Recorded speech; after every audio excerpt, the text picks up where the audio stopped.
मेरे प्यारे देशवासियों, नमस्कार। इस बार जब मैं मन की बात के लिए जो भी चिट्ठियां आती हैं, कमेंट्स आते हैं, भांति भांति के इनपुट मिलते हैं, जब उनकी तरफ नजर दौड़ा रहा था तो कई लोगों ने एक बड़ी महत्वपूर्ण बात याद की। माई गॉव पर आर्यन श्री, बेंगलुरु से अनूप राव, नोएडा से देवेश, ठाणे से सुजीत, इन सभी ने कहा, मोदी जी, इस बार मन की बात का 75वां एपिसोड है। इसके लिए आपको बधाई। मैं आपका बहुत बहुत धन्यवाद करता हूं कि आपने इतनी बारीक नज़र से मन की बात को फॉलो किया है और आप जुड़े रहे हैं। ये मेरे लिए बहुत ही गर्व का विषय है, आनंद का विषय है। मेरी तरफ से भी आपका तो धन्यवाद है ही है। मन की बात के सभी श्रोताओं का आभार व्यक्त करता हूं, क्योंकि आपके साथ के बिना ये सफर संभव ही नहीं था।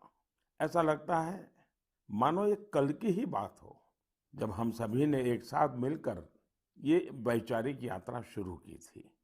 तब 3 अक्टूबर 2014 को विजयादशमी का पावन पर्व था और संयोग देखिए कि आज होलिका दहन है। एक दीप से जले दूसरा और राष्ट्र रोशन हो हमारा। इस भावना पर चलते चलते हमने ये रास्ता तय किया है। हम लोगों ने देश के कोने कोने से लोगों से बात की और उनके असाधारण कार्यों के बारे में जाना। आपने भी अनुभव किया होगा, हमारे देश के दूर दराज के कोनों में भी कितनी अभूतपूर्व क्षमता पड़ी हुई है। भारत माँ की गोद में कैसे कैसे रत्न पल रहे हैं। ये अपने आप में भी एक समाज के प्रति देखने का, समाज को जानने का, समाज के सामर्थ्य को पहचानने का मेरे लिए तो एक अद्भुत अनुभव रहा है। इन 75 एपिसोड्स के दौरान कितने कितने विषयों से गुजरना हुआ। कभी नदी की बात, तो कभी हिमालय की चोटियों की बात, तो कभी रेगिस्तान की बात, कभी प्राकृतिक आपदा की बात, तो कभी मानव सेवा की अनगिनत कथाओं की अनुभूति, कभी टेक्नोलॉजी का आविष्कार, तो कभी किसी अनजान कोने में कुछ नया कर दिखाने वाले किसी के अनुभव की कथा। अब आप देखिए, चाहे स्वच्छता की बात हो, चाहे हमारे हेरिटेज को संभालने की चर्चा हो, अरे इतना ही नहीं, खिलौने बनाने की बात हो, क्या कुछ नहीं था। शायद कितने विषयों को हमने स्पर्श किया है, तो वो भी शायद अनगिनत हो जाएंगे। इस दौरान हमने समय समय पर महान विभूतियों को श्रद्धांजलि दी, उनके बारे में जाना, जिन्होंने भारत के निर्माण में अतुलनीय योगदान दिया है। हम लोगों ने कई वैश्विक मुद्दों पर भी बात की, उनसे प्रेरणा लेने की कोशिश की है। कई बातें आपने मुझे बताई, कई आइडियाज दिए। एक प्रकार से इस विचार यात्रा में आप साथ साथ चलते रहे, जुड़ते रहे और कुछ न कुछ नया जोड़ते भी रहे। मैं आज इस 75वें एपिसोड के समय सबसे पहले मन की बात को सफल बनाने के लिए, समृद्ध बनाने के लिए और इससे जुड़े रहने के लिए हर श्रोता का बहुत बहुत आभार व्यक्त करता हूं। मेरे प्यारे देशवासियों, देखिए कितना बड़ा सुखद संयोग है। आज मुझे 75वीं मन की बात करने का अवसर, और यही महीना आजादी के 75 साल के अमृत महोत्सव के आरंभ का महीना। अमृत महोत्सव दांडी यात्रा के दिन से शुरू हुआ था और 15 अगस्त 2023 तक चलेगा। अमृत महोत्सव से जुड़े कार्यक्रम पूरे देश में लगातार हो रहे हैं। अलग अलग जगहों से इन कार्यक्रमों की तस्वीरें, जानकारियां लोग शेयर कर रहे हैं। नमो ऐप पर ऐसी ही कुछ तस्वीरों के साथ साथ झारखंड के नवीन ने मुझे एक संदेश भेजा है। उन्होंने लिखा है कि उन्होंने अमृत महोत्सव के कार्यक्रम देखे और तय किया कि वो भी स्वाधीनता संग्राम से जुड़े कम से कम 10 स्थानों पर जाएंगे। उनकी लिस्ट में पहला नाम भगवान बिरसा मुंडा के जन्मस्थान का है। नवीन ने लिखा है कि झारखंड के आदिवासी स्वतंत्रता सेनानियों की कहानियां वो देश के दूसरे हिस्सों में पहुंचाएंगे। भाई नवीन, आपकी इस सोच के लिए मैं आपको बधाई देता हूं। साथियों, किसी स्वाधीनता सेनानी की संघर्ष गाथा हो, किसी स्थान का इतिहास हो, देश की कोई सांस्कृतिक कहानी हो, अमृत महोत्सव के दौरान आप उसे देश के सामने ला सकते हैं, देशवासियों को उससे जोड़ने का माध्यम बन सकते हैं।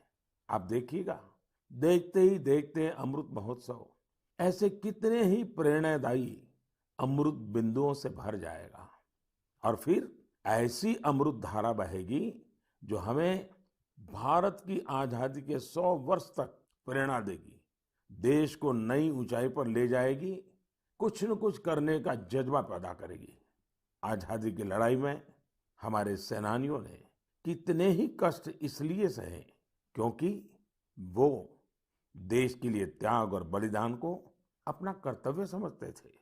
उनके त्याग और बलिदान की अमर गाथाएं अब हमें सतत कर्तव्य पथ के लिए प्रेरित करें। और जैसे गीता में भगवान कृष्ण ने कहा है, नियतम कुरु कर्म त्वम कर्म ज्यायो हकर्मणः, उसी भाव के साथ हम सब अपने नियत कर्तव्यों का पूरी निष्ठा से पालन करें। और आजादी का अमृत महोत्सव का मतलब यही है कि हम नए संकल्प करें, उन संकल्पों को सिद्ध करने के लिए जी जान से जुट जाएं। और संकल्प वो हो जो समाज की भलाई के हो, देश की भलाई के हो, भारत के उज्जवल भविष्य के लिए हो। और संकल्प वो हो जिसमें मेरा अपना स्वयं का कुछ न कुछ जिम्मा हो, मेरा अपना कर्तव्य जुड़ा हुआ हो। मुझे विश्वास है गीता को जीने का ये सुवर्ण अवसर हम लोगों के पास है। मेरे प्यारे देशवासियों, पिछले वर्ष ये मार्च का ही महीना था, देश ने पहली बार जनता कर्फ्यू शब्द सुना था। लेकिन इस महान देश की महान प्रजा की महाशक्ति का अनुभव देखिए। जनता कर्फ्यू पूरे विश्व के लिए एक अचरज बन गया था, अनुशासन का ये अभूतपूर्व उदाहरण था। आने वाली पीढ़ियां इस एक बात को लेकर के जरूर गर्व करेगी। उसी प्रकार से हमारे कोरोना वॉरियर्स के प्रति सम्मान, आदर, थाली बजाना, ताली बजाना, दिया जलाना, आपको अंदाज नहीं है कोरोना वॉरियर्स के दिल को कितना छू गया था वो। और वही तो कारण है जो पूरी साल भर वे बिना थके, बिना रुके डटे रहे, देश के एक एक नागरिक की जान बचाने के लिए जी जान से जूझते रहे। पिछले साल इस समय सवाल था कि कोरोना की वैक्सीन कब तक आएगी। साथियों, हम सबके लिए गर्व की बात है कि आज भारत दुनिया का सबसे बड़ा वैक्सीनेशन प्रोग्राम चला रहा है। वैक्सीनेशन प्रोग्राम के तस्वीरों के बारे में मुझे भुवनेश्वर के पुष्पा शुक्ला जी ने लिखा है। उनका कहना है कि घर के बड़े बुजुर्गों में वैक्सीन को लेकर जो उत्साह दिख रहा है उसकी चर्चा मैं मन की बात में करूं। साथियों, सही भी है, देश के कोने कोने से हम ऐसी खबरें सुन रहे हैं, ऐसी तस्वीरें देख रहे हैं जो हमारे दिल को छू जाती हैं। यूपी के जौनपुर में 109 वर्ष की बुजुर्ग मां राम दुलैया जी ने टीका लगवाया है। ऐसे ही दिल्ली में भी 107 साल के केवल कृष्ण जी ने वैक्सीन की डोज ली है। हैदराबाद में 100 साल के जय चौधरी जी ने वैक्सीन लगवाई। और सभी से अपील भी है कि वैक्सीन जरूर लगवाएं। मैं ट्विटर, फेसबुक पर भी ये देख रहा हूं कि कैसे लोग अपने घर के बुजुर्गों को वैक्सीन लगवाने के बाद उनकी फोटो अपलोड कर रहे हैं। केरल से एक युवा आनंदन नायर ने तो इसे एक नया शब्द दिया है, वैक्सीन सेवा। ऐसे ही संदेश दिल्ली से शिवानी, हिमाचल से हिमांशु और दूसरे कई युवाओं ने भी भेजे हैं। मैं आप सभी श्रोताओं के इन विचारों की सराहना करता हूं। इन सब के बीच कोरोना से लड़ाई का मंत्र भी जरूर याद रखिए, दवाई भी कड़ाई भी। और सिर्फ मुझे बोलना ऐसा नहीं, हमें जीना भी है, बोलना भी है, बताना भी है और लोगों को भी दवाई भी कड़ाई भी इसके लिए प्रतिबद्ध बनाते रहना है। मेरे प्यारे देशवासियों, मुझे आज इंदौर की रहने वाली सौम्या जी का धन्यवाद करना है। उन्होंने एक विषय के बारे में मेरा ध्यान आकर्षित किया है और इसका जिक्र मन की बात में करने के लिए कहा है। ये विषय है भारत की क्रिकेटर मिताली राज जी का नया रिकॉर्ड। मिताली जी हाल ही में अंतर्राष्ट्रीय क्रिकेट में 10,000 रन बनाने वाली पहली भारतीय महिला क्रिकेटर बनी है। उनकी इस उपलब्धि पर बहुत बहुत बधाई। वनडे इंटरनेशनल्स में 7,000 रन बनाने वाली भी वो अकेली अंतर्राष्ट्रीय महिला खिलाड़ी है। महिला क्रिकेट के क्षेत्र में उनका योगदान बहुत शानदार है। 2 दशकों से ज्यादा के कैरियर में मिताली राज जी ने हजारों लाखों को प्रेरित किया है। उनके कठोर परिश्रम और सफलता की कहानी न सिर्फ महिला क्रिकेटरों बल्कि पुरुष क्रिकेटरों के लिए भी एक प्रेरणा है। साथियों, ये दिलचस्प है, इसी मार्च महीने में जब हम महिला दिवस सेलिब्रेट कर रहे थे, तब कई महिला खिलाड़ियों ने मेडल्स और रिकॉर्ड्स अपने नाम किए हैं। दिल्ली में आयोजित शूटिंग में आईएसएसएफ वर्ल्ड कप में भारत शीर्ष स्थान पर रहा। गोल्ड मेडल की संख्या के मामले में भी भारत ने बाजी मारी। ये भारत के महिला और पुरुष निशानेबाजों के शानदार प्रदर्शन की वजह से ही संभव हो पाया। इस बीच पीवी सिंधु जी ने BWF Swiss open super 300 tournament में सिल्वर मेडल जीता है। आज एजुकेशन से लेकर एंटरप्रेन्योरशिप तक, आर्म्ड फोर्सेस से लेकर साइंस एंड टेक्नोलॉजी तक, हर जगह देश की बेटियां अपनी अलग पहचान बना रही हैं। मुझे विशेष खुशी इस बात से है कि बेटियां खेलों में अपना एक नया मुकाम बना रही हैं। प्रोफेशनल चॉइस के रूप में स्पोर्ट्स एक पसंद बनकर उभर रहा है। मेरे प्यारे देशवासियों, कुछ समय पहले हुई मैरीटाइम इंडिया समिट आपको याद है ना? इस समिट में मैंने क्या कहा था, क्या ये आपको याद है? स्वाभाविक है, इतने कार्यक्रम होते रहते हैं, इतनी बातें होती रहती हैं, हर बात कहाँ याद रहती है और उतना ध्यान भी कहाँ जाता है। स्वाभाविक है, लेकिन मुझे अच्छा लगा कि मेरे एक आग्रह को गुरु प्रसाद जी ने बहुत दिलचस्पी लेकर आगे बढ़ाया है। मैंने इस समिट में देश के लाइट हाउस कॉम्प्लेक्सेस के आसपास टूरिज्म फैसिलिटीज विकसित करने के बारे में बात की थी। गुरु प्रसाद जी ने तमिलनाडु के 2 लाइट हाउसों, चेन्नई लाइट हाउस और महाबलीपुरम लाइट हाउस की 2019 की अपनी यात्रा के अनुभवों को साझा किया है। उन्होंने बहुत ही रोचक फैक्ट्स शेयर किए हैं जो मन की बात सुनने वालों को भी हैरान करेंगे। जैसे चेन्नई लाइट हाउस दुनिया के उन चुनिंदा लाइट हाउस में से एक है जिनमें एलिवेटर मौजूद है। यही नहीं, भारत का यह इकलौता लाइट हाउस है जो शहर की सीमा के अंदर स्थित है। इसमें बिजली के लिए सोलर पैनल भी लगे हैं। गुरु प्रसाद जी ने लाइट हाउस के हेरिटेज म्यूजियम के बारे में भी बात की, जो मरीन नेविगेशन के इतिहास को सामने लाता है। म्यूजियम में तेल से जलने वाली बड़ी बड़ी बत्तियां, कैरोसिन लाइट्स, पेट्रोलियम वेपर और पुराने समय में प्रयोग होने वाले बिजली के लैंप प्रदर्शित किए गए हैं। भारत के सबसे पुराने light house Mahabalipuram light house के बारे में भी गुरु प्रसाद जी ने विस्तार से लिखा है। उनका कहना है, इस लाइट हाउस के बगल में सैकड़ों वर्ष पहले पल्लव राजा महेंद्र वर्मन प्रथम द्वारा बनाया गया उल्कनेश्वरा टेम्पल है। साथियों, मन की बात के दौरान मैंने पर्यटन के विभिन्न पहलुओं पर अनेक बार बात की है, लेकिन ये लाइट हाउस टूरिज्म के लिहाज से यूनिक होते हैं। अपनी भव्य संरचनाओं के कारण लाइट हाउसेस हमेशा से लोगों के लिए आकर्षण के केंद्र रहे हैं। पर्यटन को बढ़ावा देने के लिए भारत में भी 71 लाइट हाउसेस आइडेंटिफाई किए गए हैं। इन सभी लाइट हाउस में उनकी क्षमताओं के मुताबिक museum, amphitheatre, open air theatre, cafeteria, children's park, eco friendly cottages और लैंडस्केपिंग तैयार किए जाएंगे। वैसे लाइट हाउसेस की बात चल रही है तो मैं एक यूनिक लाइट हाउस के बारे में भी आपको बताना चाहूंगा। ये लाइट हाउस गुजरात के सुरेंद्रनगर जिले में जिंजूवाड़ा नाम के एक स्थान में है। जानते हैं ये लाइट हाउस क्यों खास है? खास इसलिए है क्योंकि जहां ये लाइट हाउस हैं वहां से अब समुद्र तट 100 किलोमीटर से भी अधिक दूर है। आपको इस गांव में ऐसे पत्थर भी मिल जाएंगे जो ये बताते हैं कि यहाँ कभी एक व्यस्त बंदरगाह रहा होगा।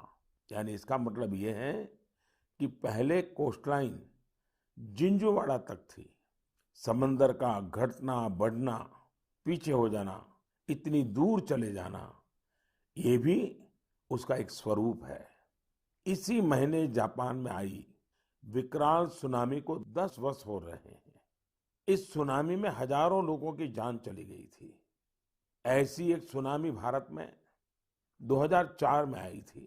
सुनामी के दौरान हमने अपने लाइट हाउस में काम करने वाले हमारे 14 कर्मचारियों को खो दिया था। अंडमान निकोबार में और तमिलनाडु में लाइट हाउस पर वो अपनी ड्यूटी कर रहे थे। कड़ी मेहनत करने वाले हमारे इन लाइट कीपर्स को मैं आदरपूर्वक श्रद्धांजलि देता हूं और लाइट कीपर्स के काम की भूरी भूरी प्रशंसा करता हूं।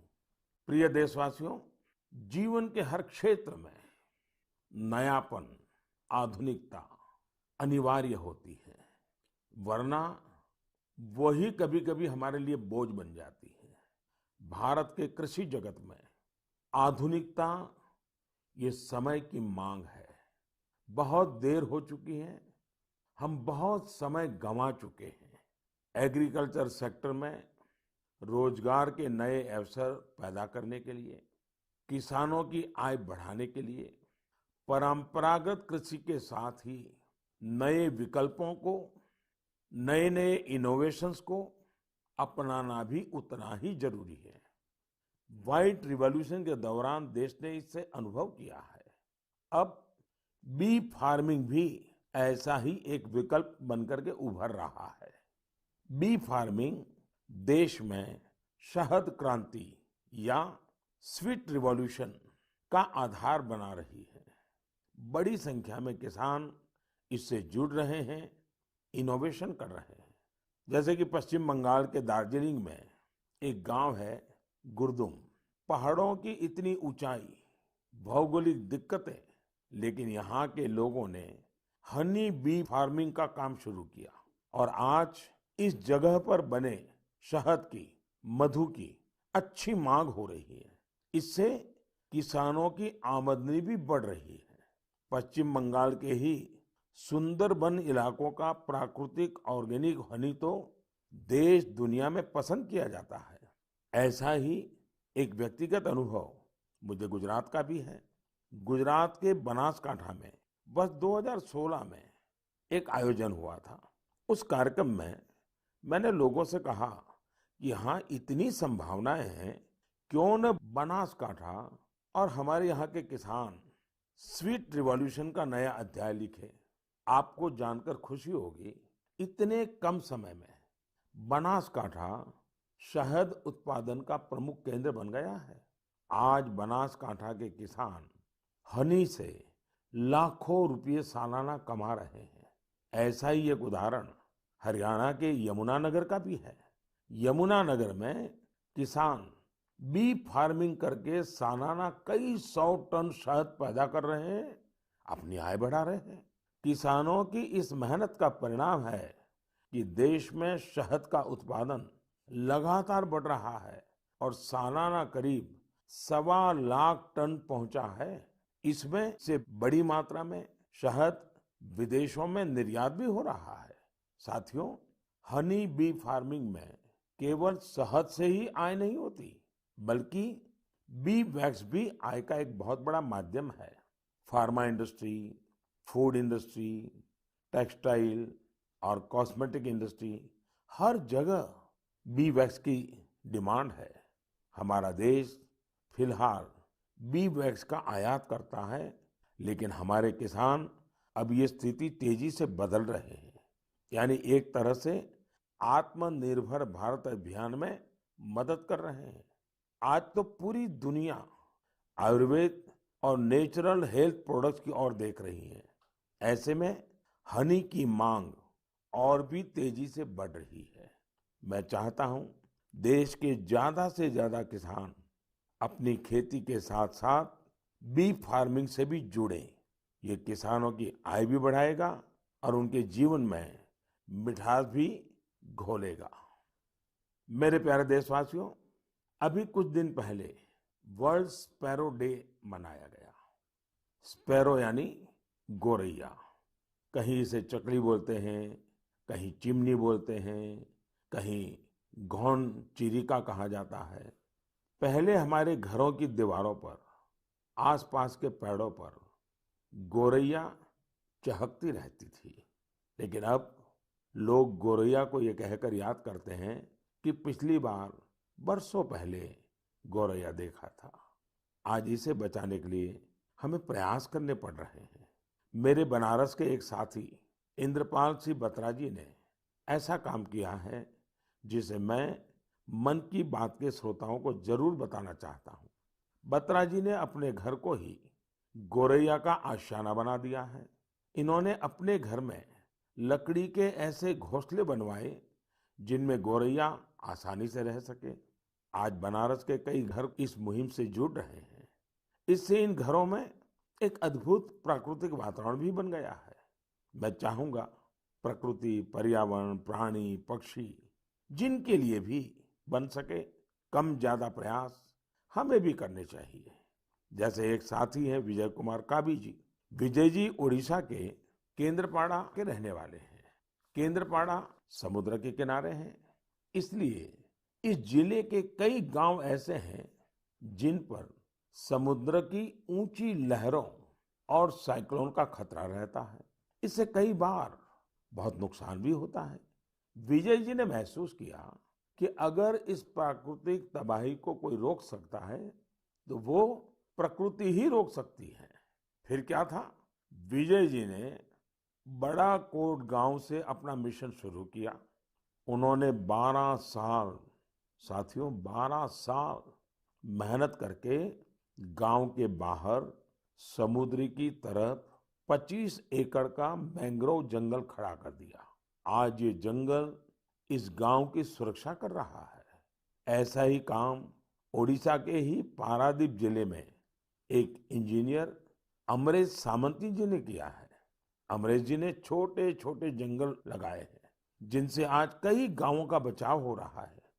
साथियों, इस तरह के कामों में अगर हम समाज को साथ जोड़ लें तो बड़े परिणाम आते हैं। जैसे तमिलनाडु के कोयम्बटूर में बस कंडक्टर का काम करने वाले मरिमुथु योगनाथन जी हैं।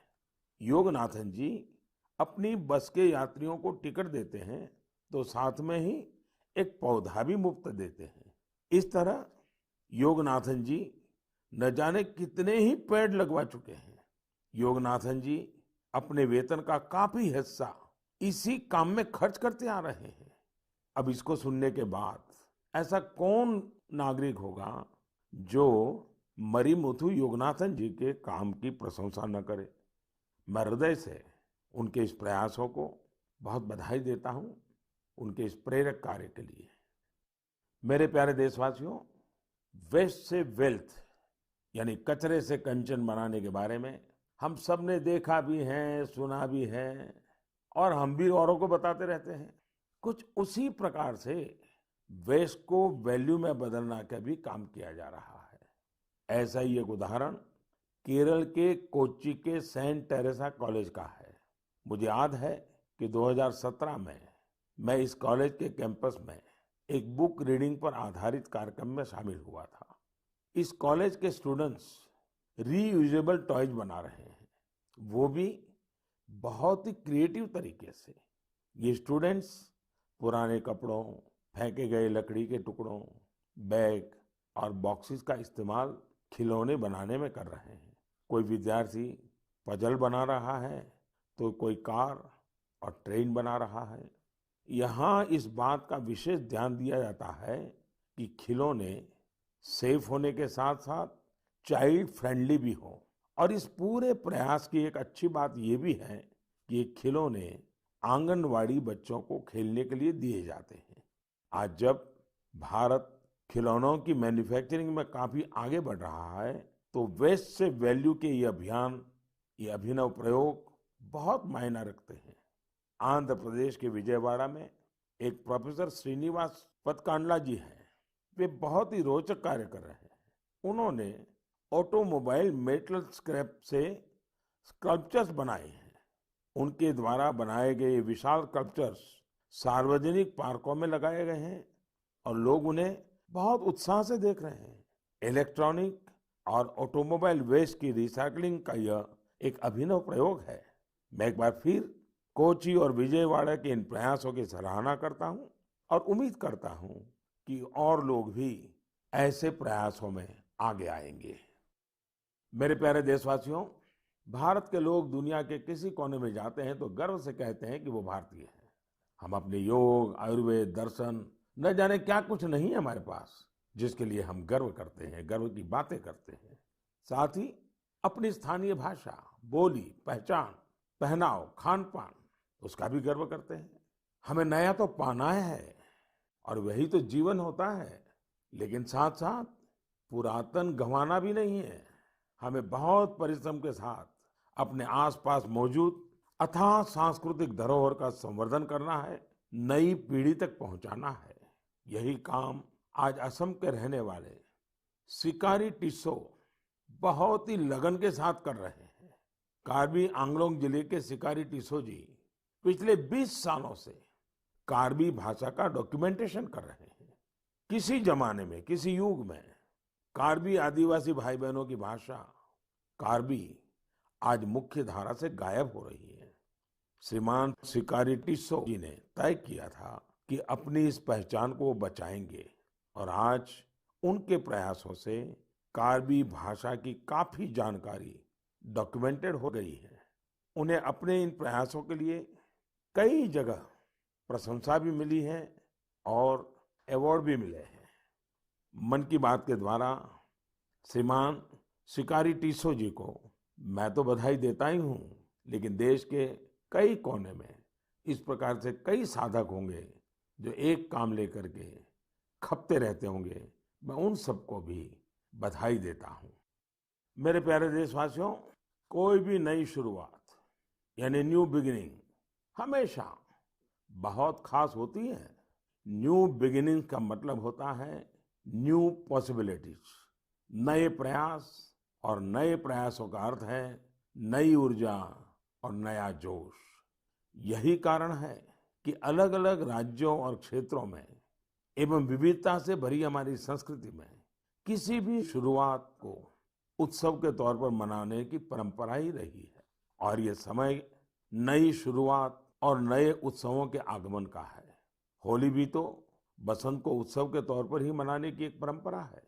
जिस समय हम रंगों के साथ होली मना रहे होते हैं, उसी समय बसंत भी हमारे चारों ओर नए रंग बिखेर रहा होता है।